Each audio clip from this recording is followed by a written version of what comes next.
এখন সর্বশেষ করে দিতেছি যে না, উজুর শুরুতে আমরা দোয়া পড়ি কি? আগের নোয়াখালী হুজুররা শিখাইতো কি বিসমিল্লাহিল আলিল আযম আলা দীনিল ইসলাম, কি জানি এরকম একটা দোয়া। তো সংক্ষেপে এখন স্যাম্পল ভাবে খুব সংক্ষেপে বিসমিল্লাহি আলহামদুলিল্লাহি এটা পড়বেন, উজু শুরু করবেন। উজুর মাঝখানে আল্লাহুম্মা গফিরলি জানবি ওয়া আসসিলি ফি দারি ওয়া বারিকলি ফি রিজকি, এইভাবে পড়বেন। তো এটার পরে দোয়া পড়বেন, উজু শেষ করবেন, দোয়া পড়বেন আশহাদু আল্লা ইলাহা ইল্লাল্লাহু ওয়া আশহাদু আন্না মুহাম্মাদান আবদুহু ওয়া রাসূলুহু। এই শাহাদাত আঙ্গুল উপরে করে 3 বার পড়বেন উপর দিকে তাকায়া।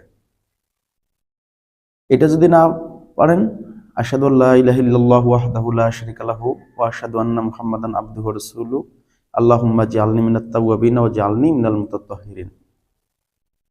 তো তারপর আরেকটা আছে আশহাদু আল্লা ইলাহা ইল্লাল্লাহু ওয়া সুবহানাল্লাহি ওয়া বিহামদিহি সুবহানাকাল্লাহুম্মা ওয়া বিহামদিকা লা ইলাহা ইল্লা আনতা আস্তাগফিরুকা ওয়া আতুবু ইলাইহি। এইভাবে আপনার উজু শেষ হলো।